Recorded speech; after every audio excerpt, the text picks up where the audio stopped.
Hello, and welcome to the Feeling Good podcast, where you can learn powerful techniques to change the way you feel. I am your host, Rhonda, and joining me here in the Murrieta studio is Dr. David Burns. Dr. David Burns is a pioneer in the development of cognitive behavioral therapy and the creator of the new team therapy. He is the author of Feeling Good, which has sold over 5 million copies in the United States and has been translated into over 30 languages. David is currently an emeritus adjunct professor of clinical psychiatry at Stanford University School of Medicine. Rhonda?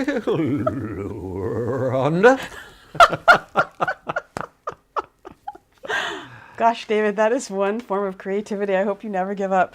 Hello, David. Hi. And welcome everyone to episode 196. We haven't done an Ask David episode for a long time, so we're going to do one today. Yeah, we get a lot of great questions from you folks, and we're going to see if we can answer quickly to things and get through a bunch of questions today. We've got 8 potentially. We'll see how many of them we can get answered. Okay, great. So the first one is from Cindy, and she writes, I am a licensed clinical social worker, and I'm interested in either the toolkit or the easy diagnostic system. It looks like the toolkit includes quite a few questionnaires, so I'm wondering if I would need both. I would love to have a comprehensive checklist to give to clients during their initial assessment. So I originally looked into the easy diagnostic tool. I'm just looking for a little guidance on which one would be the most helpful and if I would actually need both. Thank you so much, Cindy. These are very different tools.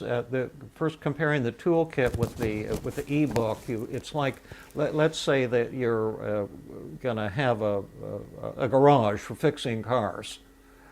Well, you would need tools. That's what the therapist toolkit is. There are these hundreds of pages of testing and treatment tools like the daily mood log, the brief mood survey, and on and on and on. That will professionalize your practice. You can be testing patients at the beginning and end of each session, getting valuable data, having them rate you after each session on empathy and helpfulness, and have really beautiful copies of the brief mood survey and things of that nature. So those are the tools in your garage, or the tools in your kitchen. If you want to think about it like that, you have to have a great stove and great cooking utensils and all of that. But then you also need a recipe book, how to do it, and that's what the psychotherapy ebook, it shows you how to do team therapy. It's over 1,000 pages. It's kind of like in double space, though. It's kind of like a typing text kind of thing rather than a typesetted as you've seen in the book, but it's pretty long, but it shows you exactly how to do empathy. There's empathy exercises, written exercises you can do to train yourself. There's a chapter on each of the 50 basic techniques. It shows you all about how to do the assessment of resistance, which we used to call paradoxical agenda setting. So that's what the ebook is. And then finally the easy is something you may or may not have an interest in. The easy diagnostic system is a survey that I created. It took 10 years of research and development, part of which was done at the Stanford Inpatient Hospital. And what it is, I'm kind of anti-DSM. I think the whole diagnostic and statistical manual is just terribly flawed. But there's still some value in finding out what kind of diagnoses new patients have. But if you were to do a structured diagnostic interview, it takes 2 or 3 or 4 hours, and it's a total irritating experience because everything is yes, no. You have to give yes, no answers to things that aren't yes, no. The question is, do you have social anxiety? But how much social anxiety do you have? How anxious do you get? Not at all, somewhat, moderately, a lot, completely. It's like that. And so you can give it to new patients. They can take it at home. So it takes 0 minutes out of a therapy session. It takes them about an hour to fill it out or less. And then they hand it to you, and you can just look at it and see what diagnoses the patient has according to DSM criteria. So it's just, if you feel the need to be assigning DSM diagnoses, this is a painless way to do it, because you can do it in 5 or 6 or 7 minutes in a therapy session, and it's very accurate. And we're working now with Alex Clark, who you know, Rhonda, to develop an electronic version of it, which will be even cooler. And then not only can your patients take it online on their own, but we'll be able to send you reports. Here's all the diagnoses, and here's probable, definite mild, definite moderate, definite severe. It's that type of thing. It's diagnosis made easy should you feel the need, which I've always kind of felt, to know a patient's diagnoses at the initial evaluation. Next question. Next question. What do you think about the idea that there's a dark side to human nature? Are humans inherently good, as so many mental health professionals seem to believe? Or is there really a dark side to human nature? Well, this is a philosophical thing, and you may have your idea, Rhonda, and I've got mine. I kind of side with Freud that there is an inherent dark side to human nature as well as an inherent loving side to human nature. I don't feel that one or the other is more basic. I think they're both as basic as you can get. And it's important for therapists to recognize that there is a dark side to human nature, because you get into trouble if you deny it or rationalize it or think that, negative motives just result of the thwarting of positive motives. That's what a lot of people think, that people are basically loving, but they get frustrated, so they beat each other up. And I'm not of that mindset at all. I think people are inherently attracted to violence and evil, just the same way we're inherently attracted to positive, loving things. And this is what makes humans so puzzling, that we can be so positive and so vicious at the same time. How do you think someone's environment, how they were raised, affects their inherent nature? I think we're born with it. I think it's genetic, and I think your upbringing can shape you a lot, but I think that's overblown. For example, I've referred to a young man who I treated recently and who's helping us with some recordings. Bradley, he had the most violent and horrific upbringing you can imagine, and yet I can't imagine a warmer, kinder, more loving individual. But I do think there's a genetic aspect to it, and that, people enjoy bullying. Why do people bully? Well, that there's something, some people are attracted to it, and it's a bell-shaped curve. So some of us are extremely attracted to violence and negativity, others are less so. It seems that men are more inherently violent than women. That you see the prisons are filled with men. Women can be violent, but it seems much less common. But I do think that mental health professionals try to ignore it. For example, I once supervised a therapist who was treating a woman who was plotting to kill her husband.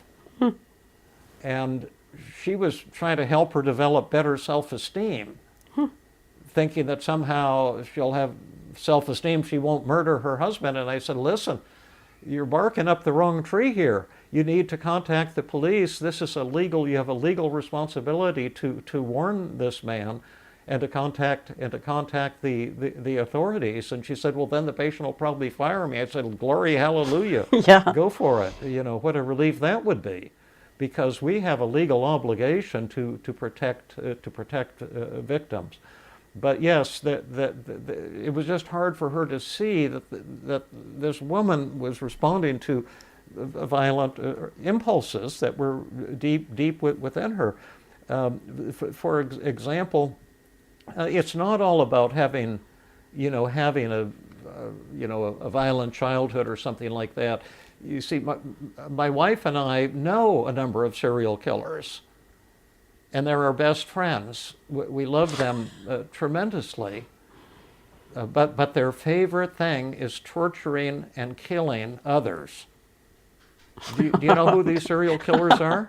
Could they be your cats? Yeah, our cats. That's right. And That's we give them perfect lives. They've had no traumatic childhood at all. Especially the ones we adopt from the pound as little babies, and they love us to death. And yet, they have this side to them, and they enjoy the torture. They enjoy the killing. And it's genetic. So yes, there is a dark side, in my opinion, for what it's worth, to human nature. And I think it is very vital for mental health professionals to become more aware of this in your clinical work, or you're going to kind of hitting the ball a good percentage of the time. Okay, I think we're going to get some letters on that answer. But here's number 3. But are we on the same page on that, Rhonda? Well, I think people have an inherently dark side, but I also think that our environment, how we're raised, could either encourage it or shape it in some way. Absolutely, yeah, because we've taken a lot of cats, feral cats, who were violent when we adopted them because they never had human contacts, and then slowly shaped them into loving animals. Exactly. Through great kindness. So, and certainly I think dogs that are beaten are the ones that turn into these dog-fighting dogs, these violent dogs. So certainly genes play a role, and environment is obviously hugely important. Okay, here's number 3. Is being forceful or confronting patients ever important in therapy?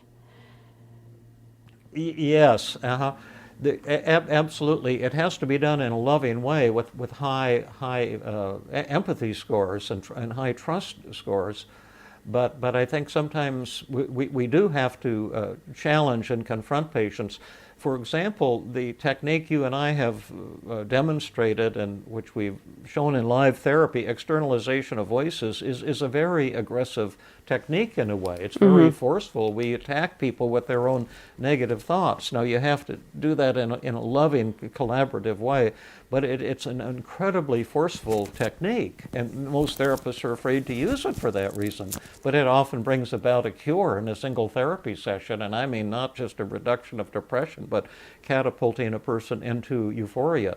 Another example, and I think you must have to do this all the time in your forensic work, is use forceful techniques. But when we have a patient who needs to use exposure, I am very forceful, but and I push them to confront the thing that they're afraid of, and I won't take no for an answer. And that's the only way that I can make it happen. But I also have to have perfect empathy scores with that patient, plus an agenda with the patient that we are going to do exposure. But like when I'm on hikes with people, and they need to say talk to strangers to get over their social anxiety, and then when I say, well, I want you to stop and talk to the next stranger, they always wimp out. So I stop the stranger and say, this colleague of mine needs to talk to you right now. I force the patient to talk to the stranger, and then good things happen. But yes, it's a good question, because some therapists, I think you can treat everyone through niceness, and it's not true. We also tell patients with a gentle ultimatum, if you want to work with me, you must do psychotherapy homework. It's not negotiable. And if you're unwilling to do psychotherapy homework, or if you have mixed feelings about it, then I'm not the therapist that you're looking for. That's gentle ultimatum is very forceful, but it's absolutely crucial in the treatment of depression and anxiety and relationship problems. So we're like yin yang. We have a tremendous, gentle, compassionate, loving aspect to team therapy, but there is a lot of times when some force and confrontation is crucial. What has been your experience, and how does this play out in your own forensic work with people who are in trouble with the law, Rhonda? Oh, yeah, there's a lot of sometimes when people hear the word confrontation, they hear aggression or lack of respect, or that there's a nastiness to it, or there's anger from the therapist. But it really just means,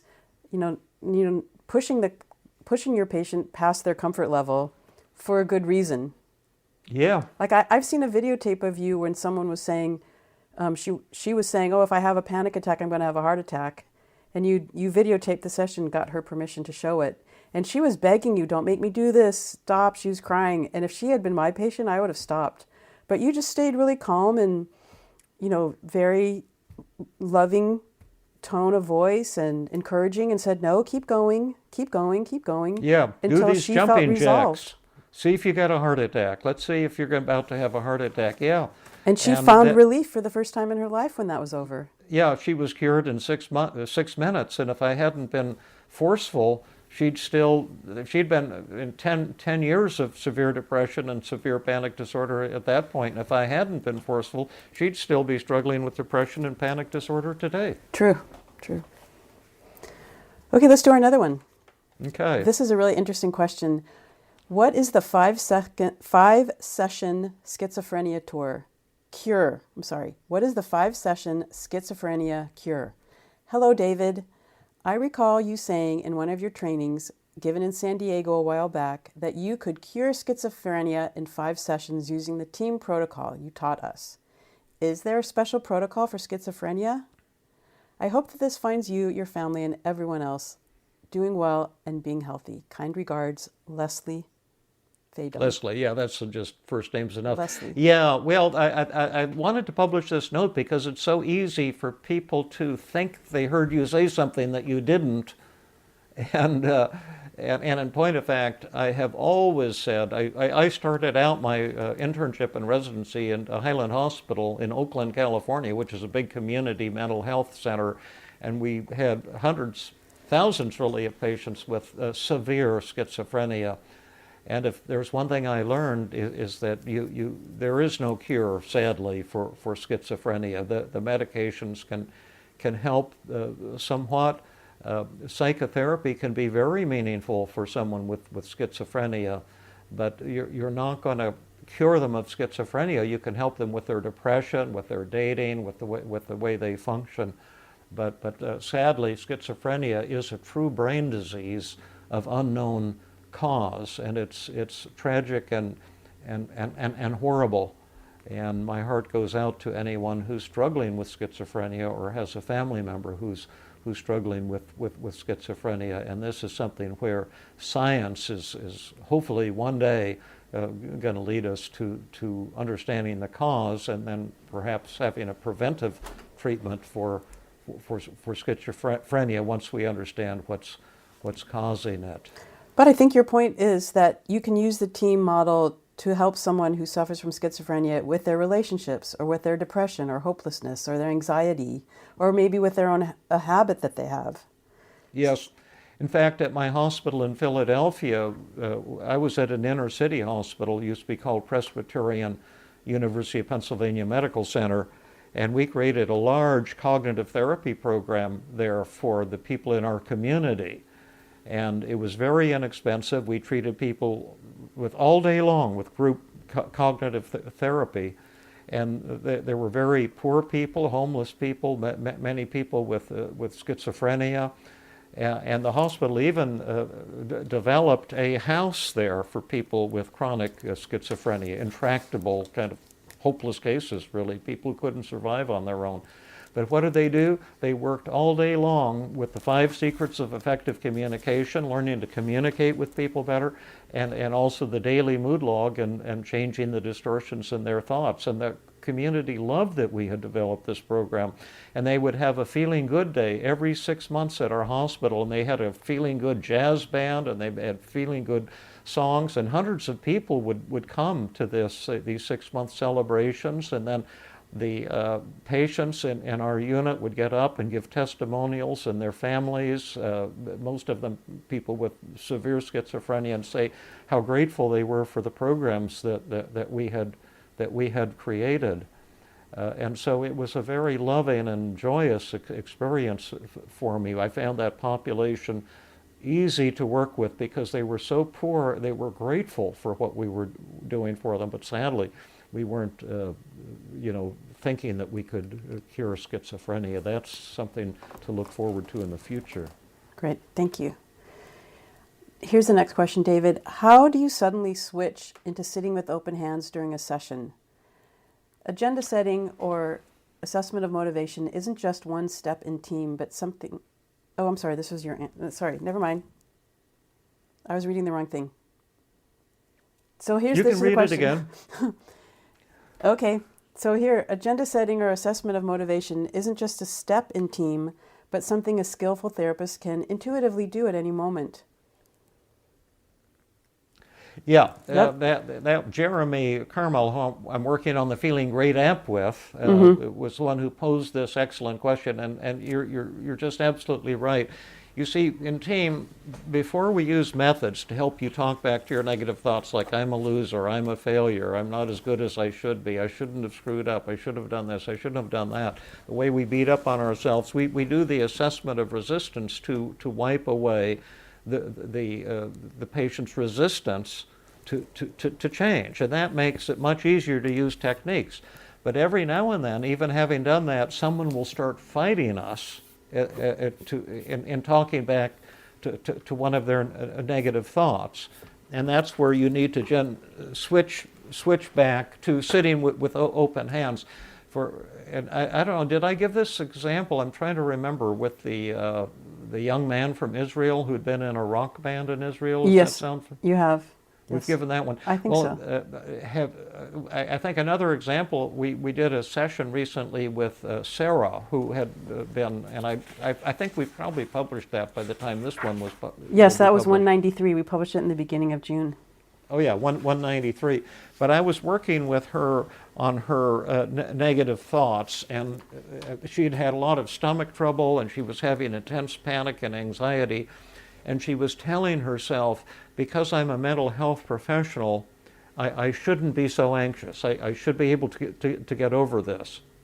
And I was trying to teach her the acceptance paradox, to accept the fact that she was flawed and that she was anxious and that she couldn't always control her feelings. And she started fighting me during the session.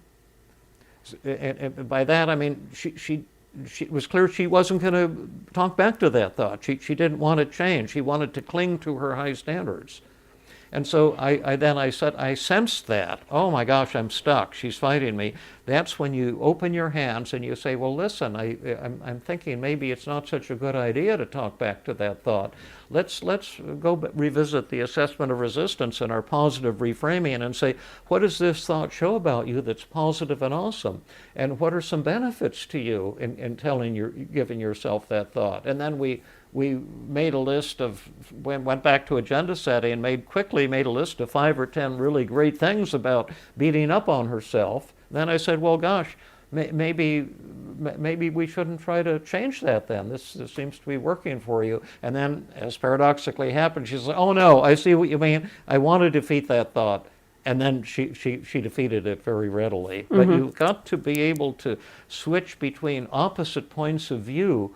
And that's why therapy cannot be formulaic. And a lot of the therapies that come out, they try to give formulas to therapists, and therapists are eager to learn some formula that they can use or some psychoeducational deal. But therapy is like dancing.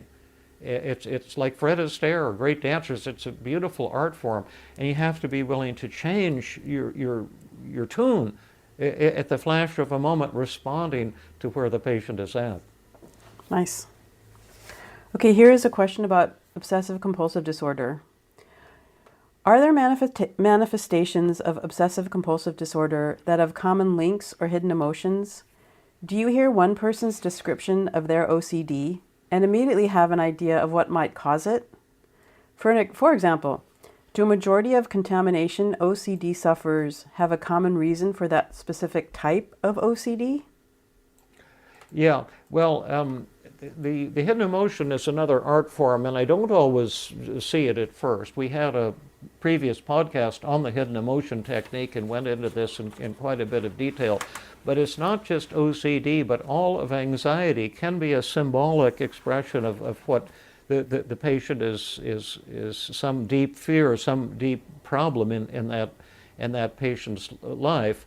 To give you an example, one type of OCD is the fear of violent impulses, thinking that you're going to do something violent.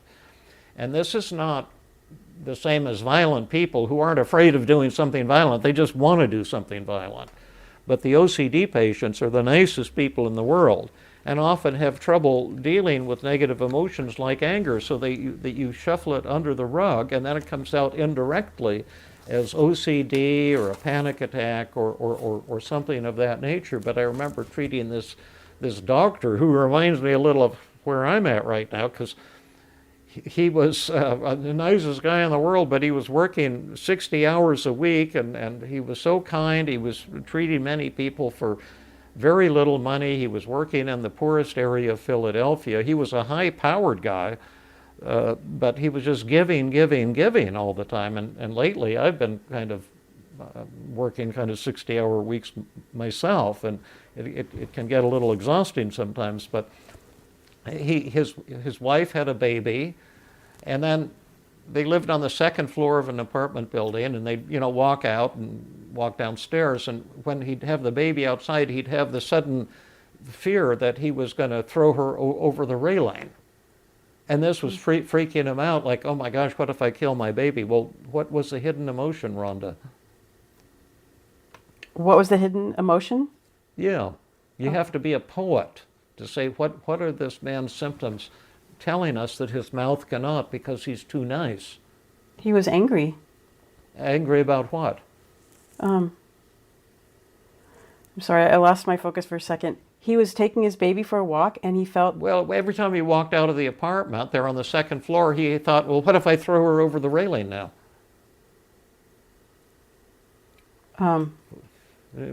Listeners, what you've lost me. Is he angry that he lives on the second floor? Is he angry that he has to go down so far? Is he angry at his wife? You're on the right track, but no. I gave you a hint. He's working 60 hours a week. Oh, he's angry that he has to work so much that he doesn't have any time to actually just relax and enjoy his child? Yes, well, right, and he's angry at the child too. Right now I have this new child who I have to get up and change diapers in the middle of the night. Now I can't get any sleep either. So he's angry at the child because she has her demands and needs, and it's taking him away from his work? Yes, and he's also angry with his work because he's giving too much. Yeah. He's not getting enough in return. And so the solution of it wasn't to give him pills for OCD, but to ask him, maybe this is what's going on. How do you feel about your life? And then all this anger and resentment and overwhelmness came out. And the solution was to cut back on his hours and give himself a decent life. And suddenly, he wasn't wanting to throw his baby over the railing anymore. Well, he never wanted to throw her, he just was afraid of it. But the idea is that our anxiety is telling us something that our mouth cannot because we're overly nice.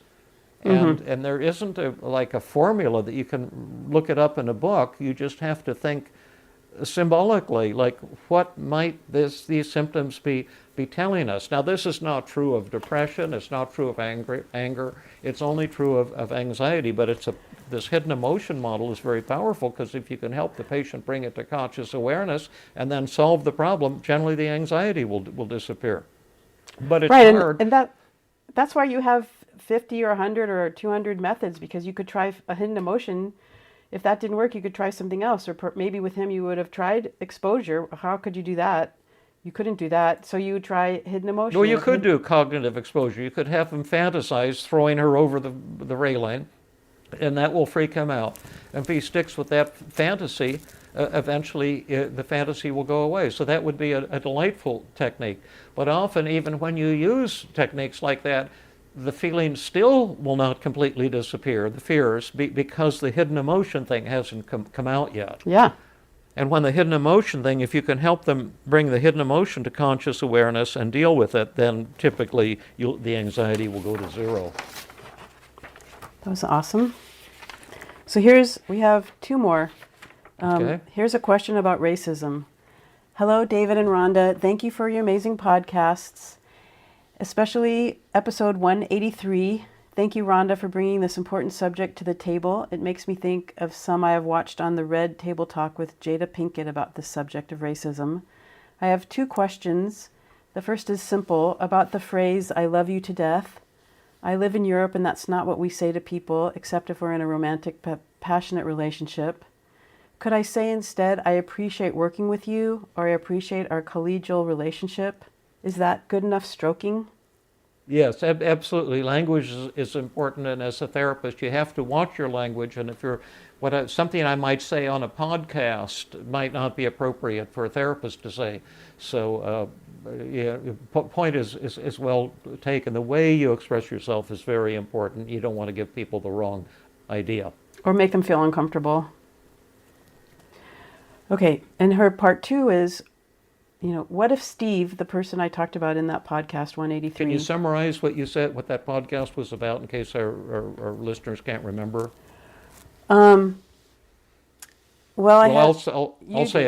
it. You Okay. had an office mate, and you sensed that he was expressing some racism toward another office mate of yours who was a black man.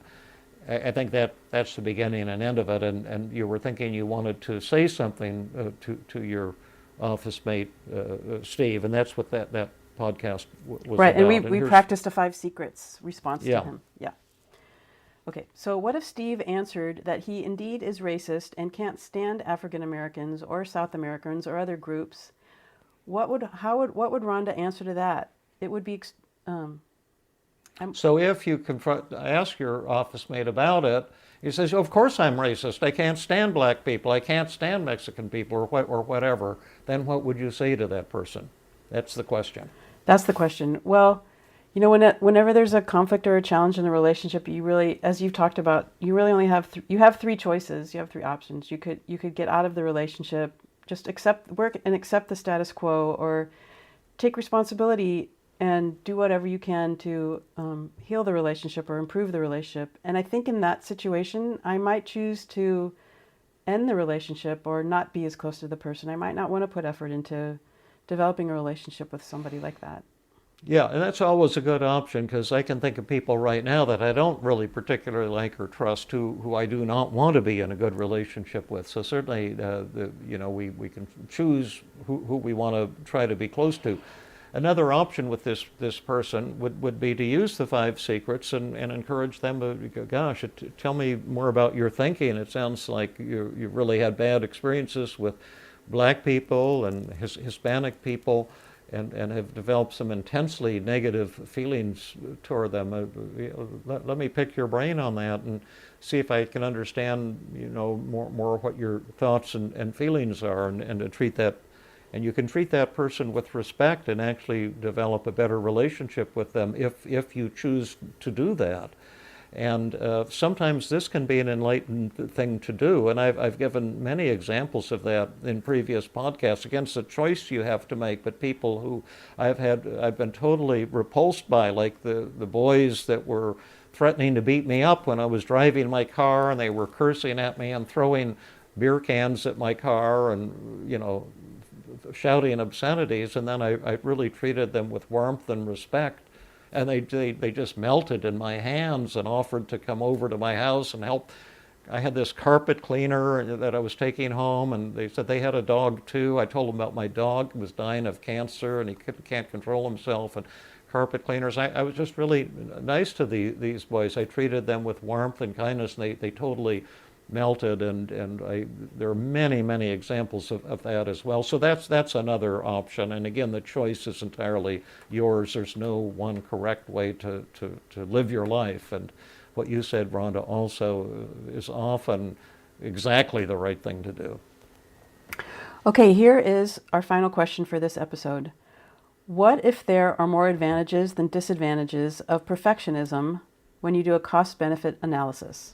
Great question. When you have a thought like, I should always try to be perfect, or my worth depends on my achievements, you can do a cost-benefit analysis. What are the advantages of having this belief, and what are the disadvantages? And only if the disadvantages are greater do we help the patient change the belief. If the advantages are greater, then we would just say to the person, "Sounds like your perfectionism is working for you. That's cool. Is there anything else I can help you with?" Once again, the underlying idea here is we're not, as a therapist, I'm not an evangelist trying to tell people how to run their lives, or trying to cure the whole world, or make the world conform to my values. I'm here to help people for what they want help with, and the patient has to define a problem that he or she really wants help with. And my research on perfectionism has shown that it's a mixture of good and evil. There's a helpful side to perfectionism, where you work hard and you achieve your goals, and you're like Edison, and you won't give up until you solve a problem. And a lot of the world's great advances and breakthroughs have come about because of that kind of healthy perfectionism. And then there's the neurotic kind of perfectionism that handicaps you and leads to procrastination and depression and misery. And then if it's that kind of perfectionism, then I can help you change the way you think and feel. But that's a really cool question, and I appreciate it. And I think your answer is another example of sitting with open hands. Yeah, absolutely. Yep. And that was such a switch to me. That's what led to team therapy and a personal change for me too. That it's not my job to change the world. It's a very humble. I'm more like a plumber. If you have a broken toilet, call me and I'll come to your house and fix it. But I don't go from house to house evangelizing for copper piping or something like that. That my job as a therapist is a humble but exciting one. That's a lovely comment to end the podcast on. David, thank you so much. Thank you, Rhonda. It's always such a pleasure working with you and doing podcasts. It's one of the real blessings in my life, and I feel very, very lucky. And I feel lucky for all of you who listen to us and support us so beautifully. Yes, it's an honor to be here. Thank you to all our listeners, and see you next time. Okay. Bye-bye. Bye. Bye-bye. This has been another episode of the Feeling Good podcast. For more information, visit Dr. Burns' website at feelinggood.com, where you will find the show notes for this episode under the podcast page. You will also find archives of previous episodes and many resources for therapists and non-therapists. We welcome your comments and questions. If you want to support the show, please share the podcast with people who might benefit from it. You could also go to iTunes and leave a 5-star rating. The theme music is Gypsy Jazz in Paris, 1935, composed and performed by Brett Van Donsel. I am your host, Rhonda Borowski. We hope you enjoyed this episode. I invite you to join us next time for another episode of the Feeling Good podcast.